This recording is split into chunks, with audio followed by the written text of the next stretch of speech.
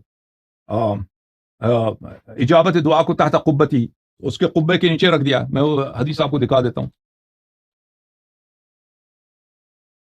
نہیں رسول امام حسین علیہ السلام کا روزہ مبارک کس دور میں بنا ہے؟ مجھے نہیں معلوم کہ کس دور میں بنا ہے، لیکن پہلے رسول اللہ صلی اللہ علیہ وسلم نے خبر دیا کہ اللہ تعالیٰ نے امام حسین علیہ الصلوۃ والسلام کے تربت میں شفا رکھا ہے اور استجابت دعا کو ان کے قبے کے نیچے رکھا ہے. نہیں تو اس میں تو کوئی اختلاف ہی نہیں نا جی کہ ان کی شخصیت پہ تو نعوذ باللہ کوئی جو اختلاف کرے وہ مسلمانوں میں ہوگا. قبہ گنبد کو بولتے ہیں، قبہ گنبد کو ان کے گنبد کے نیچے دعا مستجاب ہوتی ہے. یہ حدیث ہے رسول پاک صلی اللہ علیہ وسلم سے شیعہ کتب میں. گنبد تو تھا ہی نہیں اس وقت قبر ہی نہیں تھا، اور رسول پاک صلی اللہ علیہ وسلم کے زمانے میں ان کا قبر ہی نہیں تھا. وہ بعد میں قبر بنی امام حسین علیہ السلام کی. امام حسین علیہ السلام تو زندہ تھے اس وقت. رسول کو پتہ نہیں آگے آنے والے وقت کا. تو پھر کیا پتہ یہ راویوں نے گڑھی ہو بات. دیکھیں اگر ہمارے کتب سے تم استدلال کرتے ہو نا، ہمارے کتب میں یہ روایات موجود ہیں. اگر تم یہ احتمال دو کہ نا کہ راویوں نے گڑھی ہے، اس کے لیے کوئی دلیل ہونی چاہیے. نہیں وہ تو سنی آپ سے زیادہ اس کام میں تیز ہوئے میں. آپ نے تو پھر اہل بیت کے کیا، سنیوں نے تو ہر گلی محلے میں بنائے ہیں درباری دربار. وہ تو آپ کبھی پاکستان آئے تو آپ تو پریشان ہو جائیں گے. ٹھیک ہے، آپ لوگوں کو، آپ لوگ اور انجینئر صاحب جو ہے نا، میں نے کہا نا کہ وہابیت کا بڑا پاکستان میں زور ہے. کچھ لوگ آپ لوگ وہابی بنے ہیں، ابھی وہابیت کا زور ہے کہ بھئی قبور کو، کہ وہ بھئی ہر چیز کو شرک، وہ محمد ابن عبد الوہاب ہر چیز میں اس کو شرک نظر آتا ہے. یہ بھی شرک، یہ بھی شرک، یہ بھی شرک. بالخصوص قبروں کے معاملے میں، قبرستان کے معاملے میں محمد ابن عبد الوہاب کی جتنی کتابیں ہیں اس قبر پہ کہ قبر شرک، قبر شرک، قبر شرک. اس کو اس کے سوا ایک بار ایک ساتھی تھے، وہ کہتے تھے کہ ایسا لگتا ہے کہ محمد ابن عبد الوہاب جو تھے، لگتا ہے ان کے والدہ نے ان کی پیدائش بھی قبرستان ہی میں کی تھی. ہر چیز میں وہ قبرستان کی ہر کتاب اس کا کھول دیں وہ اسی بات پہ آ جاتا ہے کہ شرک، قبرستان شرک، قبرستان شرک. ٹھیک ہے نا، آپ لوگ کہتے ہو نا کہ یہ شرک ہے. اگر کوئی قبر کی پوجا کرے بالکل وہ مشرک ہے، قبر کی پوجا کرے. لیکن قبر بنایا جائے، قبر کو اگر کوئی شخص چاہتا ہے کہ اس کے قبر سائے کے اندر، اس کے قبر پہ سایہ ہو، یہ چیزیں حرام نہیں ہیں. میں آپ کو دکھاؤں کہ ہماری کتب میں عبداللہ ابن عباس سے روایت ہے، اللہ آپ کا بھلا کرے. روایت وہ کافی طویل ہے، میں آپ کو دکھاتا ہوں ابھی.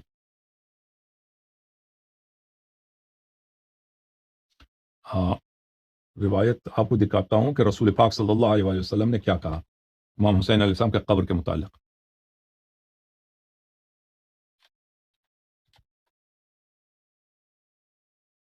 بلکہ میں پی ڈی ایف دکھاتا ہوں آپ کو، اصلی کتاب دکھاتا ہوں پی ڈی ایف کے بغیر. یہ کتاب ہے عزیزو، کفایت الاثر. کتاب کفایت الاثر فی النص علی الائمة الاثنی عشر علیہم السلام. یہ چھپی ہے،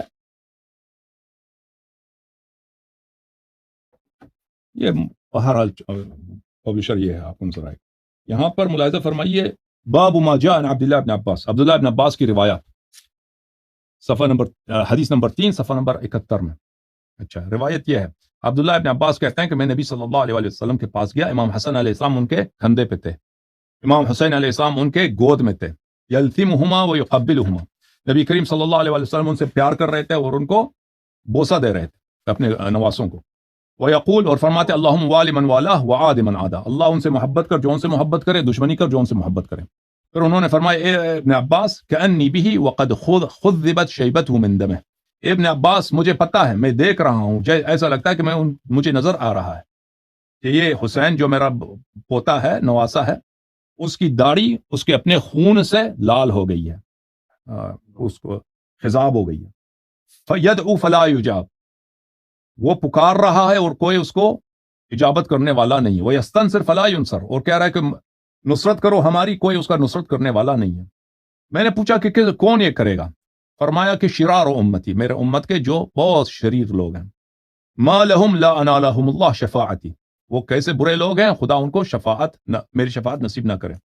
پھر فرمایا یا ابن عباس، اے ابن عباس، من زارہ عارفا بحقہ، یا ابن عباس جو میرے نواسے حسین علیہ السلام کی زیارت کرے اس کے حق کو جان کر، عارف بحق ہو، اس پہ حق پہ ایمان رکھے. كتب اللہ له ثواب 1000 حجۃ و1000 عمرہ. اللہ تعالیٰ اس کو 1000 حج اور 1000 عمرے کا ثواب دے گا. الا ومن زارہ فکأنما زارنی. جو امام حسین علیہ السلام کی زیارت کرے اس طرح ہے جیسے اس نے میری زیارت کیا. ومن زارنی فکأنما زار اللہ. اور جو میری زیارت کرتا ہے ایسا اس کی ثواب ایسا ہے کہ جیسے اس نے اللہ کی زیارت کی. وحق الزائر علی اللہ ان لا يعذبہ بالنار. اور زائر کا حق یہ ہے کہ اللہ کبھی اس کو جہنم نہیں دکھائے گا, جہنم میں کبھی عذاب نہیں کرے گا. الا وان الاجابۃ تحت قبتہ. یقین جانو ابن عباس کہ دعا کی اجابت ان کے گنبد کے نیچے ہے. امام حسین علیہ السلام کا گنبد ہوگا, ان کے گنبد کے نیچے دعا مستجاب ہوگی. والشفاء فی تربتہ.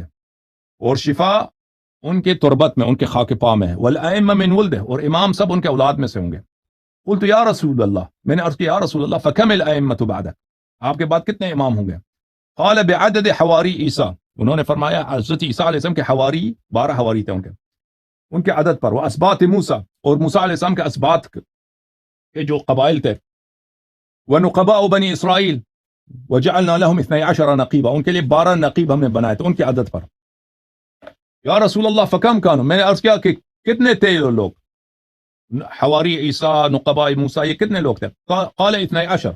فرمایا 12 تھے. والائمہ بعد 12, اور امام میرے بعد 12 ہی ہوں گے. اولہم علی بن ابی طالب, سب سے پہلے علی بن ابی طالب علیہ السلام. اس کے بعد میرے 2 نواسے حسن و حسین علیہ السلام.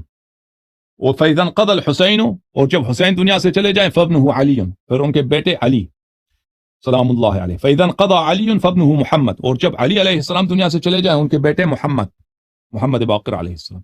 فاذا قضى محمد فابنہ جعفر, اور وہ جب دنیا سے چلے جائیں پھر ان کے بیٹے جعفر الصادق علیہ السلام. فاذا قضى جعفر فابنہ موسیٰ, جعفر دنیا سے چلے جائیں پھر اس کے بعد ان کے بیٹے موسیٰ علیہ السلام. فاذا قضى موسیٰ فابنہ علی, وہ دنیا سے چلے جائیں تو ان کے بیٹے امام علی الرضا علیہ السلام. اور وہ دنیا سے چلے جائیں تو ان کے بیٹے فابنہ محمد ابن علی جواد. اور وہ دنیا سے چلے جائیں محمد. فاذا قضى محمد فابنہ علی, ان کے بعد امام علی الہادی النقی 10ویں امام. فاذا قضى علی فابنہ الحسن, ان کے بعد ان کے بیٹے امام حسن عسکری علیہ السلام. فاذا قضى الحسن فابنہ الحجہ, جب وہ دنیا سے چلے جائیں تو ان کا بیٹا حجت ہوگا. بلی ابن عباس کہتا قلت یا رسول اللہ اسامی لم اسمع بہن قط, یہ تو ایسے نام ہے کہ میں نے کبھی اس سے پہلے نہیں سنی. قال یا ابن عباس هم الائمۃ بعدی, ابن عباس وہ میرے بعد میرے امام ہیں. وان قہروا, اگرچہ کہ وہ ان پہ ظلم ہوگا, وہ ہمیشہ ظلم میں رہیں گے. امناء معصومون نجباء اخیار, امین ہے, معصوم ہے, نجیب ہے, اخیار ہیں. یا ابن رسول اللہ, یا ابن عباس, پھر اس کے بعد وہی ہے, مزید فضائل ہیں اہل بیت علیہ السلام. ٹھیک ہے نا. اس میں صریح ہے کہ اللہ تعالیٰ نے اجابت امام حسین علیہ السلام کے گنبد کے نیچے رکھا. اللہم صل علی محمد